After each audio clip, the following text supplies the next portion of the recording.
हाँ भगत जी, सतनाम साहिब बंदगी। सतनाम साई बंदगी। कैसे हो भगत जी? भगत जी एकदम बिल्कुल सही हूँ मैं, मालिक की हाँ, दया है। चलो मालिक की कृपा हम पे भी है, आप पे भी, सब पर बनी रहे। हाँ, तो मतलब हाँ भगत जी बोलो। भगत जी मेरे कुछ मतलब दिमाग में यह आ रहा है कि ये मतलब क्या है कि जानवर जो है ना, जानवर, जानवर। ये जानवर क्या है ये? मतलब जानवर क्या है या जानवर शब्द का मतलब क्या है? हाँ, मतलब जानवर जो शब्द है ना, ये मतलब ये इसका क्या रहस्य है, क्या क्या है इसका मतलब? इसका मतलब कुछ सांसारिक दृष्टि से बताओ ना यार, मतलब इसके बारे में कुछ। जी जी, अब ध्यान से समझना है अपने को, क्योंकि हर शब्द के तीन अर्थ होते हैं। हाँ हाँ हाँ। हर शब्द के, संसार का कोई सा भी शब्द ले लो, उसके तीन तीन अर्थ होते हैं। एक तो शब्दार्थ, एक होता है भावार्थ, भावार्थ, हाँ, और एक होता है लक्ष्यार्थ। लक्ष्यार्थ, है बिल्कुल ना? राइट है। लक्ष्यार्थ जो शब्द आता है, वही लास्ट का ये शब्द इम्पोर्टेंट होता है। अच्छा अच्छा, है ना? हाँ तो अपने को ये समझना है कि जानवर किसे कहते हैं। पहले तो शब्दार्थ के हिसाब से चलते हैं। हाँ हाँ, राइट है राइट है। शब्दों के हिसाब से चलेंगे अपन, तो उनके शरीरों को देख करके हम पहचान जाते हैं कि ये चार पहियों वाला, चार पैरों वाला है, इसके सींग है, इस तरह से ये घास खाता है, इस तरह से ये मांस खाता है, जो भी है उसको जानवर बोल देते हैं।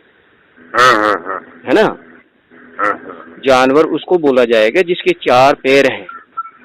जिसके चार पैर हैं, बिल्कुल सही है ना? ये तो शब्दों के हिसाब से हो गया। मतलब उसकी शारीरिक रचना को देख करके हम तय करते हैं कि ये पशु है। हाँ, ये पशु है ना?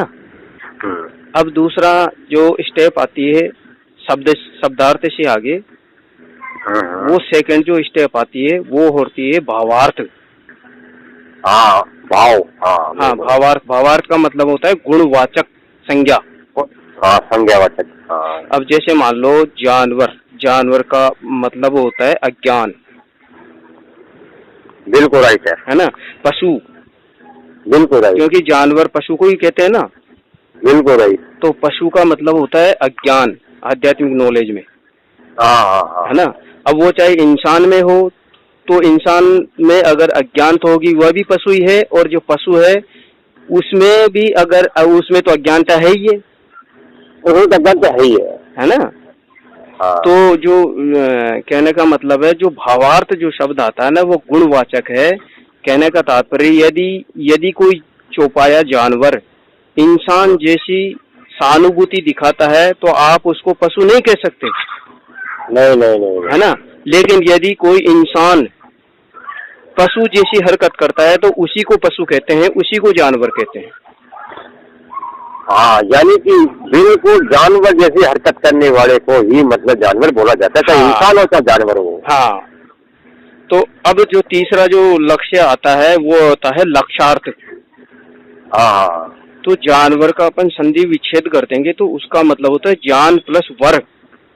हाँ, जान यानी जिसके अंदर दम हो, है ना?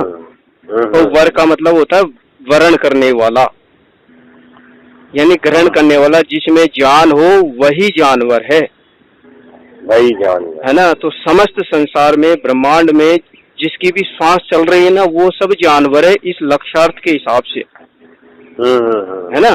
समस्त जीवों में जान जहाँ है वो सब जानवर है। जैसे मान लो कोई आदमी की डेथ हो जाती है ना, तो अपन ये मान के चलते हैं कि उसकी जान चली गई। हाँ, है ना? तो जैसे मान लो वो जिंदा था तब तक तो उसके पास जान थी ना। बिल्कुल जान थी। इसका मतलब उस जीव ने जान को ग्रहण किया हुआ था, वरण किया हुआ था, इसलिए वो जानवर है लक्ष्यार्थ के हिसाब से। है ना? तो कहने का मतलब है हर शब्द के तीन अर्थ होते हैं। तो जानवर शब्द का जो वास्तव में जो अर्थ है ना, शब्दों के हिसाब से तो शरीर को लिया गया है, और भावार्थ के हिसाब से उसका गुणवाचक है। लेकिन जो इम्पोर्टेंट, सबसे इम्पोर्टेंट जो चीज वो लक्ष्यार्थ है। लक्ष्यार्थ का मतलब ये होता है सब जीवों के अंदर जान होती है, बिना जान के वो मृत हैं। इसलिए जिसने जान ग्रहण कर ली, सांस जिसकी चल रही है, चलता फिरता है, जिसमें ताकत है चलने फिरने की, चेतन रूपी सुरती, हाँ, वही जानवर है। वही जानवर है। ठीक है भगत जी? ठीक है भगत जी। सत्यनाम साहिब। साई बंदगी सत्यनाम।